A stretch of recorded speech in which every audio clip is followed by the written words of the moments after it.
এখানে আমি গিলে মেটে করবো, মেটেটা নিয়ে নিই। আর সঙ্গে আছে যে অল্প একটু মাংস আছে, এখানে 5-6 টুকরো মতন একসঙ্গে করে নেব। হলুদ দিয়ে দেবো, একটু অল্প করে কাঁচা সরষের তেল দেবো, একটু মেখে নেব। নুন দিয়ে দেবো 1 চামচ, রসুন বাটা দেবো অল্প করে, আর কিছুটা পরে দেবো। এখানে অল্প করে আদা বাটা দিয়ে দেবো, একটু পেঁয়াজ কুচি দেবো, মেখে নেব।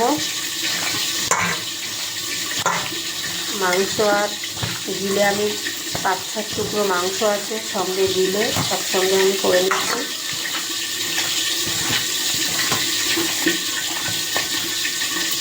ব্যাস, এবার চাপা দিয়ে রেখে দেবো। গিলে মেটে করবো, কড়াইতে তেল দেবো আলু ভাজার জন্য। তেল গরম হয়ে গেছে, আলু ছেড়ে দেবো।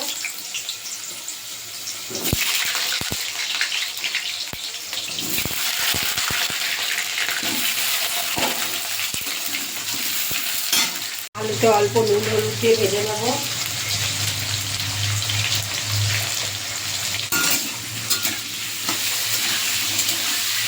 লাল লাল করে একটু ভেজে নেব আলুটা। আমার গিলে করবো রান্না, তার আলুটাও ভাজা হয়ে গেছে।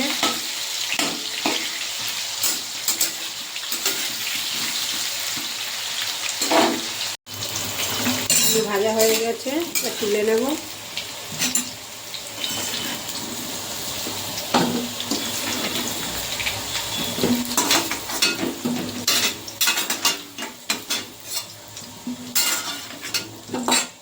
কড়াইতে আমি আরেকটু তেল দেবো। তেল গরম হয়ে গেছে, 1/2 চামচ জিরে ফোড়ন দেবো, তেজপাতা দিয়ে দেবো। এখানে গোটা গরম মশলা আছে, ফোড়ন দিয়ে দেবো। পেঁয়াজ কুচি দিয়ে দেবো,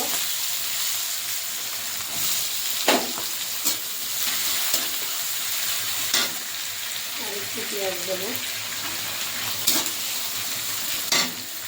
পেঁয়াজে নুন দিয়ে দেবো, পেঁয়াজটা নরম হয়ে যাবে। এখানে যে আমার পেঁয়াজটাও ভাজা হয়ে গেছে, আমি গিলে রান্না করবো, পেঁয়াজ ভাজা হয়ে গেছে। রসুন বাটা দিয়ে দেবো আমি এখানে 1 চামচ, আগেও আমি একটু দিয়েছি। আদা বাটা দেব,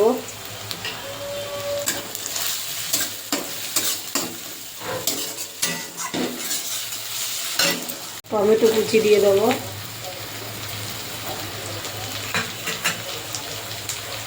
এখানে জিরে বাটা দিয়ে দেবো, আর এই যে ধনে বাটা দিয়ে দেবো। কাঁচা লঙ্কা বাটা দেব,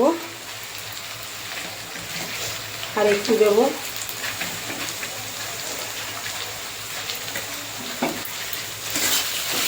মশলাটা ভালো করে কষিয়ে নেব। হলুদ দেব,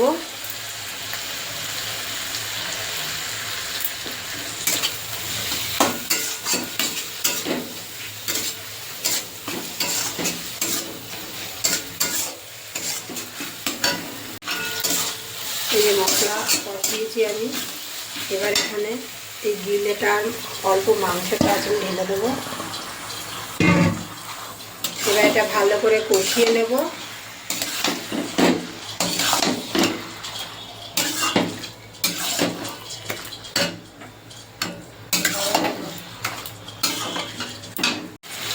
একটু লঙ্কার ঝাল লঙ্কার গুঁড়ো দিয়ে দেবো।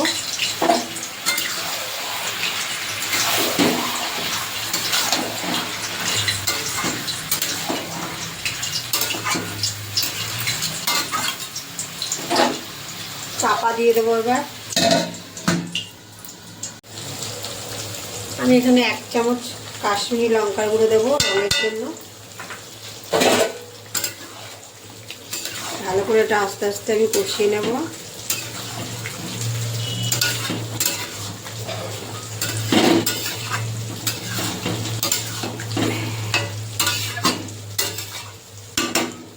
এবার চাপা দিয়ে দেবো। চাপা খুলে আমি এবার গিলাটা আবার একটু দেখে দেবো। অনেকটা জল ছেড়ে দিয়েছে, এই যে এই জলেই সিদ্ধ হয়ে যাবে, আর আমি জল দেব না।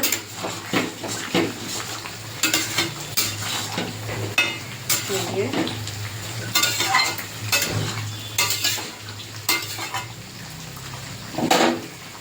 হয়ে গেছে গিলা।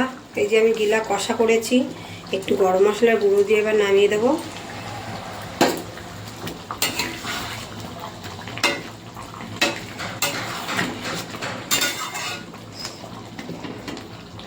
হয়ে গেছে, এবার নামিয়ে দেবো।